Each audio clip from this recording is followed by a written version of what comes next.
Viewers আসসালামু আলাইকুম, welcome back to my channel. আশা করি আপনারা সবাই ভালো আছেন। আমিও ভালো আছি আল্লাহর রহমতে। আজকে আমি রান্না করব লাউ দিয়ে ডিম দিয়ে ঝোল করব। এই রেসিপিটি আমার চ্যানেলে আপনারা অনেকবার দেখেছেন।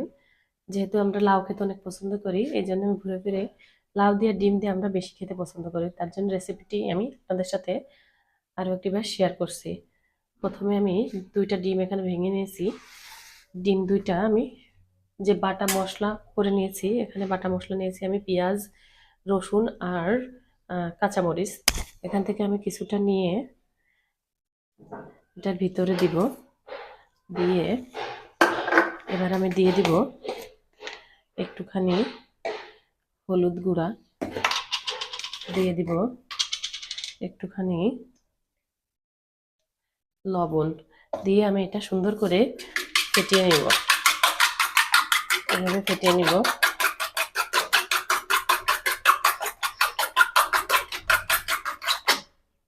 সুন্দর করে এভাবে ফেটিয়ে আমি এখন এটা ভেজে নিব। কড়াইটা গরম হয়ে গেছে, এই পর্যায়ে আমি দিয়ে দিব তেল। দিয়ে আমি ডিমটা সুন্দর করে ভেজে নিব। দিয়ে দিলাম ডিম।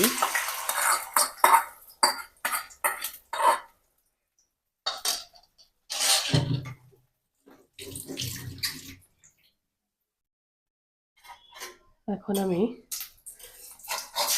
ডিমটা একটু উল্টে পাল্টে নিব।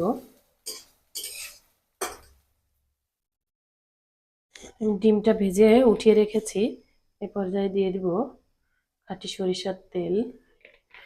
দিয়ে এবার আমি যে মশলাগুলো পাটা বেটে রেখেছিলাম তার ভিতর নুন আর হলুদ দিয়েছি। এখন আমি মশলাটা দিয়ে দিব।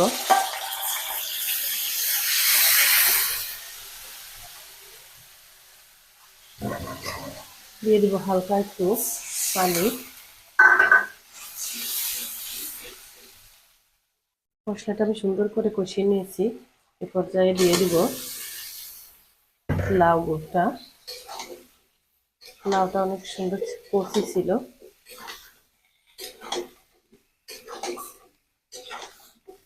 লাউটা গ্রাম থেকে আমার আম্মু পাঠিয়েছে। গ্রামে লাউ খেতে কিন্তু অসাধারণ লাগে আর খুব দ্রুত সেদ্ধ হয়ে যায়। হালকা একটু পানি অ্যাড করছি, বেশি পানি দিব না। এটা এখন আমি ঢেকে দেবো কিছুক্ষণ। ঢাকনাটা খুলে আমি লাউটা একটু নেড়ে চেড়ে দিব। আমার লাউটা সিদ্ধ হয়ে গেছে। এ পর্যায়ে আমি দিয়ে দিব একটু জিরা বাটা। জিরা বাটা দিলে লাউয়ের আসল টেস্ট পাওয়া যায়। দিয়ে দিলাম অল্প পরিমাণে একটু জিরা বাটা।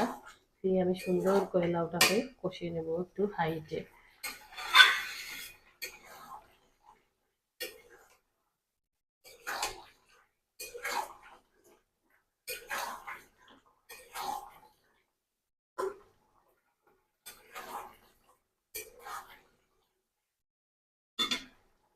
লাউটা আমি সুন্দর করে কষিয়ে নিয়েছি।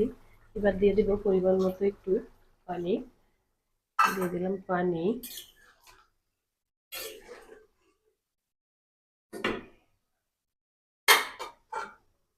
ঝোলটা ফুটে ওঠা পর্যন্ত অপেক্ষা করব। ঝোলটা ফুটে উঠেছে, এবার আমি দিয়ে দিব ডিমগুলো। ডিমগুলো আমি ছোট ছোট করে এরকম করে কেটে নিয়েছি। এখন আমি দিয়ে দিব ডিমগুলো।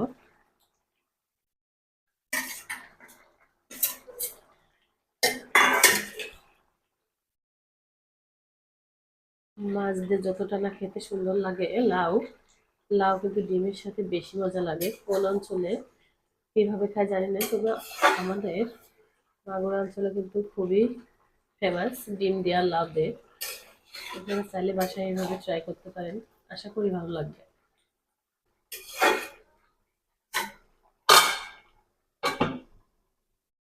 হয়ে গেল আমার মজাদার স্বাদের ডিম আর লাউয়ের ঝোল। আমি চুলাটা বন্ধ করে দেব। আপনারা চাইলে বাসায় এইভাবে ট্রাই করতে পারেন, আশা করি ভালো লাগবে। আমার ভিডিওটি যদি আপনাদের ভালো লাগে প্লিজ লাইক কমেন্ট শেয়ার করবেন এবং আমার চ্যানেলটিকে সাবস্ক্রাইব করতে ভুলবেন না। Thank you so much for watching my video. আল্লাহ হাফেজ।